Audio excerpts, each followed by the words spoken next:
lembrando inclusive do presidente da República lá nos Estados Unidos. Ele foi questionado por muitos jornalistas sobre a possibilidade dos Estados Unidos classificarem facções como grupos terroristas.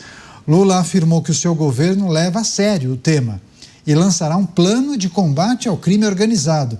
Mas ele deu uma outra declaração inusitada. A gente também separou esse trecho. Acompanhe.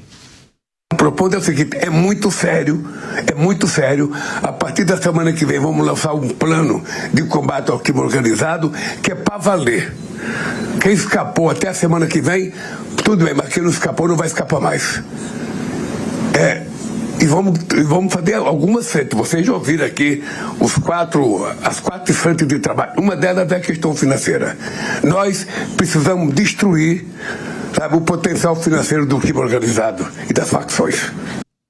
Tá aí a declaração do presidente da República anunciando, né, que o governo vai lançar um plano de combate ao crime organizado. E aí ele acaba dizendo, olha, quem escapar até a semana que vem, né, antes da divulgação do plano, tudo bem.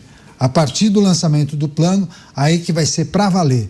Você, Cristiano Beraldo, devemos interpretar a maneira como o presidente tem tratado das questões de enfrentamento ao crime organizado, de que forma?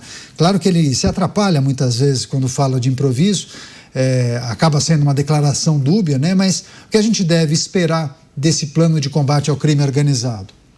É triste, Caneto, porque quando ele fala essas coisas de improviso, como você mencionou, ele está revelando aquilo que na sua intimidade ele de fato pensa, o tipo de pensamento que guia o seu comportamento. Só que ele é presidente da República, de um país onde morrem mais de 40 mil pessoas assassinadas todos os anos. Desses 40 mil assassinatos, 92% ficarão absolutamente impunes. A vida no Brasil não vale nada. Você tem mais de 20% do território brasileiro controlado por um poder paralelo, onde a polícia não entra, o Estado não chega. Você tem uma parcela gigantesca da população brasileira que vive duas realidades completamente diferentes. Ela tem muito mais respeito pelo Tribunal do Crime do que pelo Tribunal previsto, estipulado, estabelecido pela Constituição. Então, o Brasil hoje é um país que assusta a nós que vivemos aqui, que estamos convivendo com essa realidade absurda, que perdemos todas as nossas liberdades. O medo que todos sentimos ao sair na rua se soma ao medo de falarmos aquilo que pensamos e tantos outros medos que são impostos a nós. Nós não somos mais uma nação livre. Da mesma forma que não considero o Brasil mais um país civilizado. Nós estamos passando longe de conceitos essenciais de civilização. E aí o nosso presidente da República vai aos Estados Unidos falar que quem escapou, tudo bem. Eu não estou inventando nem colocando palavras na boca dele. Ele disse, quem escapou, tudo bem. A partir da semana que vem não vai escapar mais. Tudo bem? Aqueles que cometeram crime, até semana que vem, tá tudo bem? É um recado? Pessoal, se manda aí, faça as malas. Aliás, ele poderia ter feito, inclusive, propaganda do resort que tem lá na Rocinha para proteger bandido, onde bandidos do Brasil inteiro vão se esconder. Era essa a mensagem? É esse o conceito? Ou semana que vem, o poder público vai entrar na Rocinha e acabar com essa palhaçada, esse absurdo, que está aqui estampado na cara de palhaço de todo o povo brasileiro?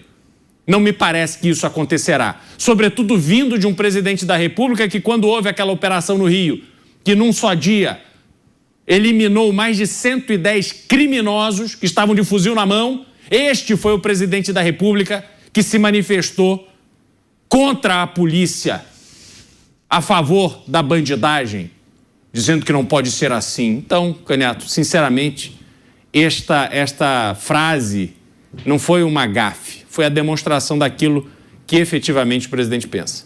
Deixa eu passar para o Mota, porque a gente trata tanto de combate ao crime organizado, inclusive a participação de muitos especialistas, né?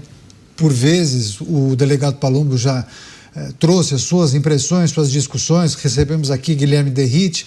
O Mota também é um estudioso no assunto. Você, Mota, para além dessa declaração inusitada do presidente da República, o que esperar desse plano de combate ao crime organizado? Parece que o presidente entende que esse é um tema importante, mas há dúvidas exatamente sobre o que será apresentado, né? Eu fiquei sem saber se eu entendi direito o que ele falou, Caniato. Porque ele disse que a partir da semana que vem, né, agora vai começar o combate ao crime para valer. Agora! Mas o PT já está há 20 anos no governo federal.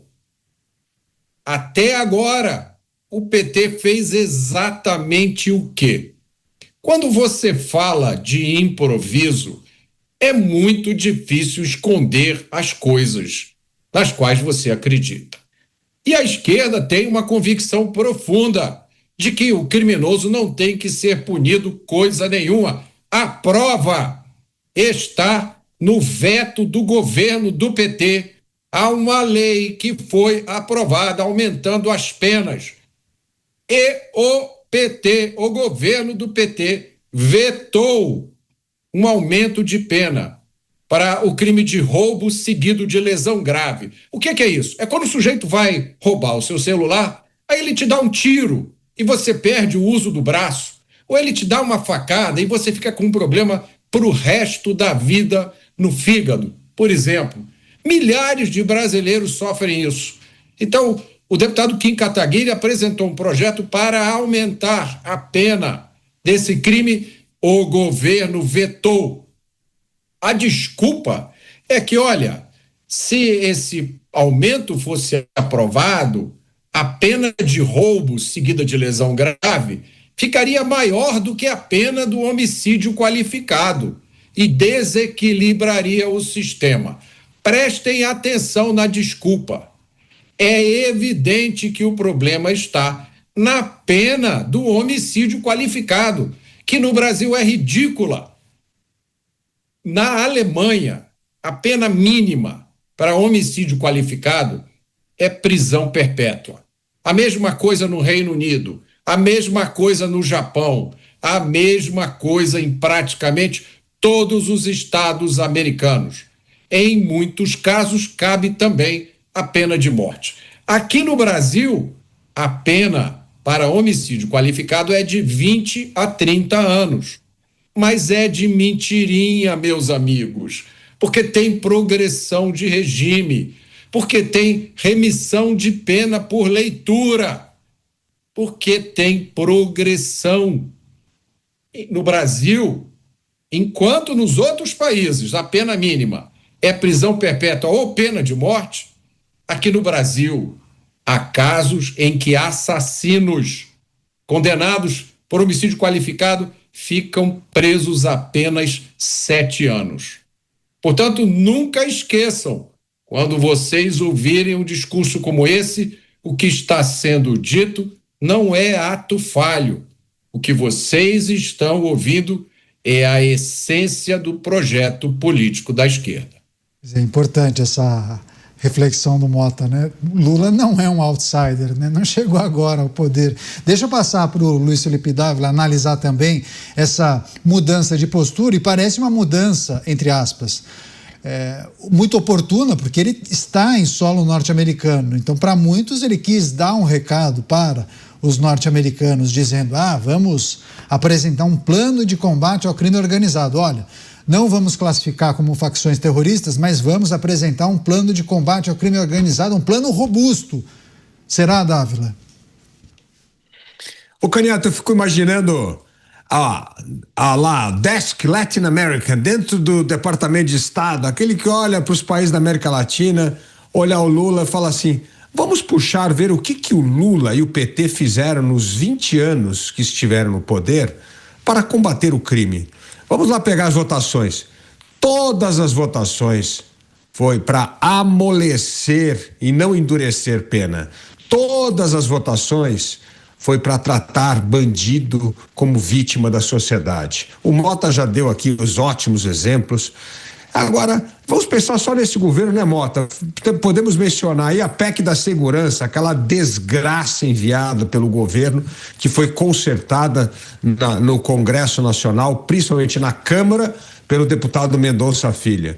Depois, contra a PEC antifacção, que também o Derrite teve que sair da secretaria, recuperar o seu mandato de deputado para ir lá consertar as asneiras propostas pelo governo.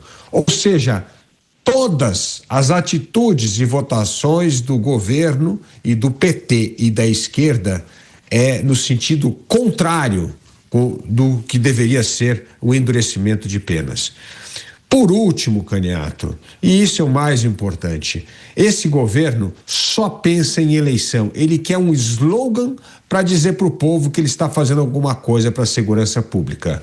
Mas o povo sente na pele, todos os dias, o que é viver num Brasil inseguro, como bem lembrou o Cristiano Beraldo, que morrem mais de 40 mil pessoas por ano assassinadas.